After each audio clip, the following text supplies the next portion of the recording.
سورۃ النساء میں اللہ تعالیٰ نے فرمایا کہ جس نے ایک مؤمن کو ناحق قتل کیا وہ ہمیشہ کے لیے جہنم میں جائے گا. ایک مؤمن کو ناحق قتل کرنے کے بدلے میں ہمیشہ کی جہنم. سورۃ النساء کے الفاظ ہیں اور اس کو سپورٹیو وہ حدیث ہے سنن نبی داؤد کی. نبی علیہ السلام نے فرمایا 2 گناہ ایسے ہیں جو اللہ تعالیٰ معاف نہیں فرمائے گا. نمبر 1 شرک جو سورۃ النساء ہی میں آیا ان اللہ لا یغفر ان یشرک بہ ویغفر ما دون ذلک لمن یشاء. 2 دفعہ آیا آیت نمبر 48 اور 116 میں کہ اللہ تعالیٰ شرک کو معاف نہیں کرے گا.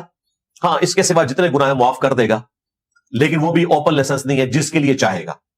اور یہ بھی آخرت کا معاملہ ہے, دنیا میں تو معافی ہے. یہ جو آیا تھا جس کے لیے چاہے گا, اس میں امپلائڈ تھا کہ جس کے لیے نہیں چاہے گا نہیں معاف کرے گا. تو وہ کون سا گناہ ہے؟